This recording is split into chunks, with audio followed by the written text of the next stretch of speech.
Okay, so I have another story for you. Sweet. Hopefully it's a good one. Before January of 2013, 21-year-old Elisa Lam had a promising future. She studied at the University of British Columbia, and although she had been diagnosed with bipolar disorder and depression, she was regularly taking 4 separate medications to manage them. But just at the beginning of the new year, something would happen that would not only tragically strip Lam of that future, it would shock and confuse millions of people around the world. Okay, I mean, but like before we get started here, let's say she did stop taking, because there's 4 medications. What if she stopped taking all of them for some strange reason? Oh, we'll get into that in a little bit. Okay. We are the Cult of Greg, and thank you for joining us.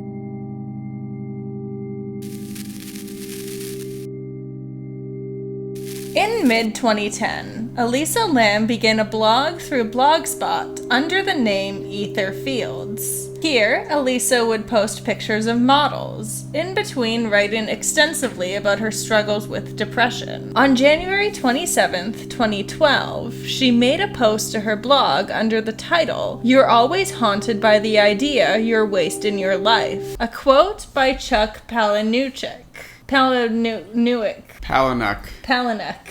Chuck Palahniuk. I told you about this Oh my guy. god, I don't know I didn't realize that was how you spelled his name. Yeah, the guy that did Fight Club, the guy that did Choke, Haunted, many great books. This quote was clearly important to Elisa, as she used it as the About section for her blog. The aforementioned post begins with her usual photographs of models, before she continues on to bemoan the fact that she recently had a relapse, forcing her to drop 2 of her classes, leaving her with only 1. She discusses how her mental health has been so poor that in the course of 3 years, she hasn't even managed to complete 1 year worth of credits. She wants to spend time with friends, but all of her friends are busy with work and school, neither of which she really had. To quote Elisa herself, "I have missed 3 weeks of classes since my sleeping pattern is completely reversed. I'm a bit defeated for I have too much free time and no one to spend it with. As much as I do like spending time to myself, when you are alone for so many days, it is not healthy." Damn, that's like harsh. That is just like, holy moly, so much of that, just so much of that. 7 months after this post was made, Elisa abandoned her blog, directing her readers to follow her Tumblr page instead. I mean, you know, who the hell knows about a blog? People can go on Tumblr randomly and be like, hey, here's a page. Oh hell, I have a blog that I just abandoned. I gotta see this. Don't look it up. It's so embarrassing. You have to show me. Oh no! Here, she mainly reposted photos of fashion and miscellaneous quotes, with only a few posts in Elisa's own words. Again, the Chuck Palahniuk quote appears as the About section of her Tumblr page. On January 26, 2013, Elisa arrived in Los Angeles, having taken the bus alone. Where did she come from? She lived in Burnaby, BC. Burnaby. Is it in relation to Vancouver? It's around the Vancouver area. I don't even know where Vancouver is. I don't even know why I'm asking. Man, I feel like a lot of people in Vancouver probably end up in LA. Oh yeah, it happens all the time. It'd basically be like people in Toronto ending up in New York, yeah, I guess. Yeah, that's a good equivalent. Connecticut. I don't know much about Connecticut. Chris Webby. Oh. She checked into the Cecil Hotel. Seesaw Hotel? Sorry. She checked into the Cecil Hotel, initially opting for a shared room on the 5th floor, although she was given a room of her own after her roommates complained about certain odd behavior. From her? Yes. Oh.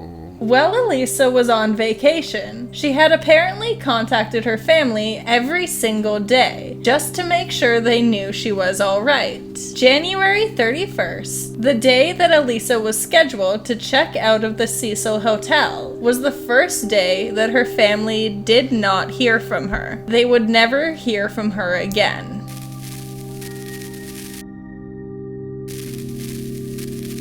Elisa's family wasted no time in contacting the LAPD, and they even flew out to Los Angeles to assist in the missing persons case. The police searched Elisa's room, as well as the building and rooftop with canines. The only place they did not search was occupied rooms in the hotel, as they could not legally do this without probable cause. Why would they need to go check another room other than the room that she'd been in? Under the possibility that there had been some foul play. Like maybe she was being held hostage in another room or something like that. But weren't there cameras in this hotel? We're getting to that in a little bit. Okay, because that's where I'm like, all right, I'll let go for now. All right. I'm good. The manager of a nearby bookstore claimed to have seen Elisa the day she went missing, and she described her as being outgoing and friendly, given no indication that she was going to change her travel plans. Hotel staff said that they did not see anyone with Elisa that day. When a week passed with no sign of Elisa, police decided that they needed more help. They released flyers with Elisa's image online. When another week passed with no news, the police then decided to release security footage taken from the elevator the day of her disappearance. And it was this footage that drew mass interest to the case. Okay, so she's very intentionally doing... She moved onto that elevator so fast there. What is she... Just straight up into the back corner of the elevator? Okay, No, that was like a weirdly... That wasn't a natural paranoia. Why is the elevator door still open, by the way? Yeah. What is she doing? Oh no, she's waving her hands around a lot here. It's like she's filming a TikTok in her mind. I'm so sorry. No, that was just so rude. Like, she's just dancing around right there. You see her little jiggy? She's getting jiggy with it. Don't use that, by the way. Where did she go? What is this elevator door doing? Okay, so it's back on track. Yep. Is that it? Yep. I don't get to see her again at all. Nope, you don't see her again after that. No, I don't like this. We see the elevator doors open up, and Elisa gets on. She then proceeds to press what appears to be multiple buttons, before swiftly stepping back into the corner. Elisa waits for the doors to close, and when they don't, she darts her head out and rapidly looks both ways before retreating. I get it. It's an alien space code. She put in the alien space code in the elevator. She looked around for the spaceship that she was supposed to appear on. It didn't pop up, so she's taking her time. She steps back and seems to be hiding from something. Meanwhile, the elevator doors still haven't closed. Elisa cautiously steps out, but once she does, she takes on an oddly playful tone, almost as though she's interacting with a child. She steps in and out of the elevator before stepping out of frame for a short time. Elisa returns to the elevator, apparently distressed, and presses multiple buttons on the elevator. Elisa then steps out of the elevator again, where she begins moving her hands in a very unnerving manner. It seems as though she may be talking to someone, but if she is, they remain out of frame. Elisa steps out of the frame and remains out of frame. Although it takes some time, the elevator door does eventually close and continues to function as normal. This video confused internet users everywhere, and theories abounded almost immediately. Alien theories, right? There's an alien theory somewhere. Somebody said it. Oh, for sure. Some suggested that she must have been drunk or high, or that she was suffering from some sort of psychotic break. But still others thought that there was way too much in the video that just didn't add up. Why was the time code obscured? Who was Elisa talking to? And why did the elevator doors stand open for such an unnaturally long time? It's an alien doorway. Your elevator will do that if you type in the right code. You're devoted to this alien I theory. kind of like it. Because I'm never going to figure out this code no matter how hard I try. My elevator could be a doorway. Maybe. Ooh. Some suggested that Elisa might have been hiding from an attacker, and that might have explained her odd behavior. Some people who believe this also accuse the footage of having been tampered with, suggesting that the police might have intentionally cut nearly a minute of video out to protect a potential attacker's identity. Another reason that the police might have tampered with the footage would be if there were any bypassers whose identity needed to be protected before the footage was released en masse, or if there was anything that might be considered evidence and maybe shouldn't be seen by the general public.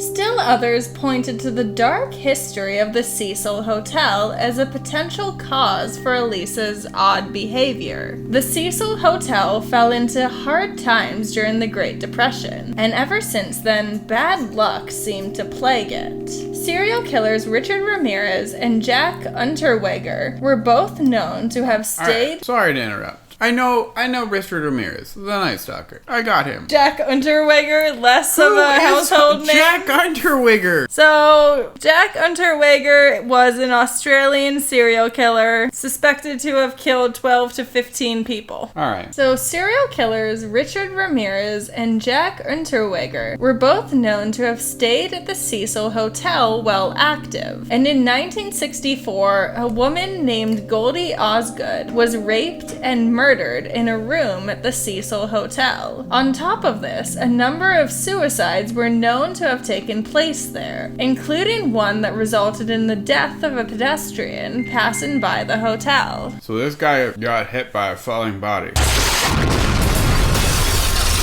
That's my assumption. Man, what a way to die. With such a frightening past, some suggested that Elisa's behavior may have been the result of ghostly activity. This could explain why the elevator doors remained open for so long on this one floor, only to return to its usual activity once Elisa steps out of frame. Now, normally with a video like this would be the apex of weirdness in this story. What? But alas, there's more.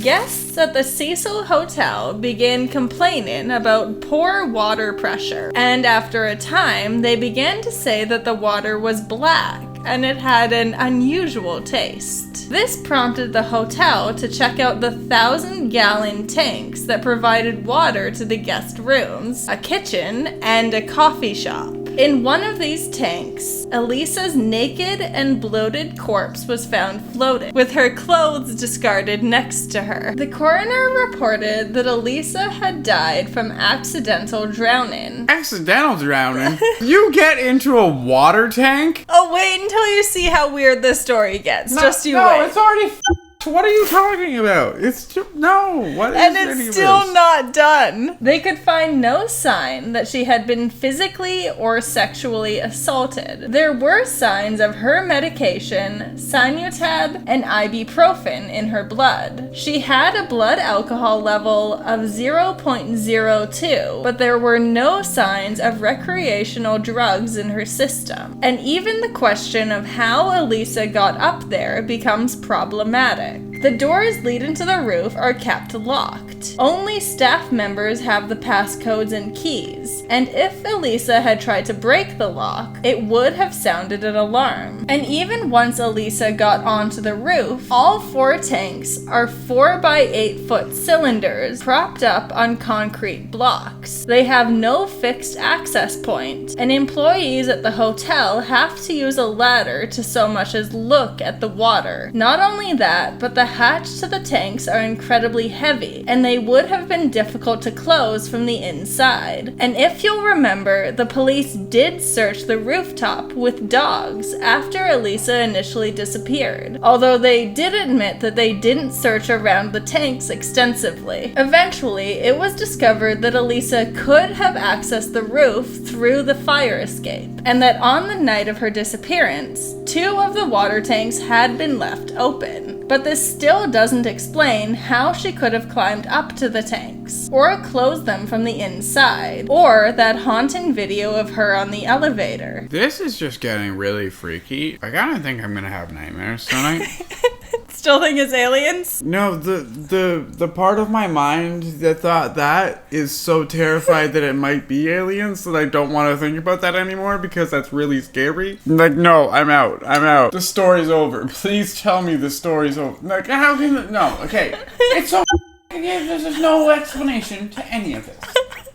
It didn't take long for people to begin challenging the findings of the autopsy as well. They argued that, although hints of Elisa's medication were found in her blood, the amounts were off, indicating that she may not have been taking her medication properly. And although there were no signs of hard drugs found in her system, some argued that enough time had passed before her body was found for these drugs to have been properly broken down already. Elisa may also have taken a rare mixture of drugs that general screening would not have picked up on. Some also noted that the autopsy report did not mention whether a rape kit and fingernail kit had been administered, arguing that she may have been assaulted after all. To add a slightly extra eerie layer to this story, after Elisa's death, her Tumblr continued to post her regular fare, with her final post being made in December 2013. This may have been a result of Elisa allowing her posts to automatically publish themselves while she was away from her phone. It's just a little extra eerie when you consider the fact that Elisa's phone was never found, and is believed to have been stolen around the same time of her death.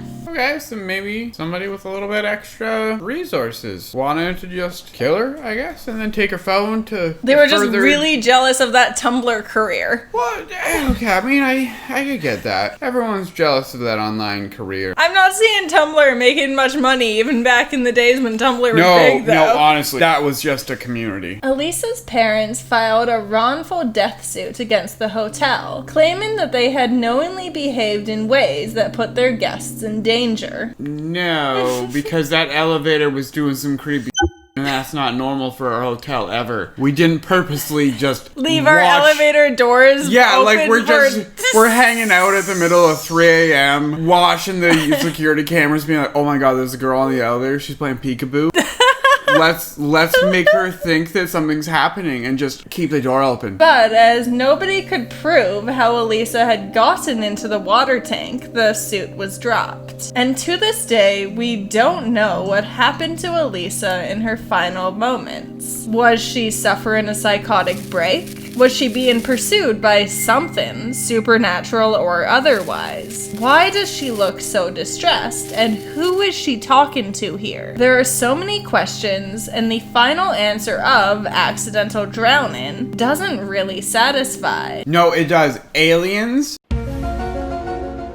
She was getting beamed up, and the beaming process got messed up somehow, and they had to take off really fast. So while she was in mid-beam above the water tower, while it was open for cleaning or whatever the hotel was doing, she fell into the water tower. It is our hope here at the Cult of Greg that the circumstances surrounding Elisa Lam's death can someday be known so that the surviving loved ones can find peace. Thank you for watching. We hope that you consider joining the Cult of Greg by clicking that subscribe button. Until next time. That was awesome. That was really fun, babe.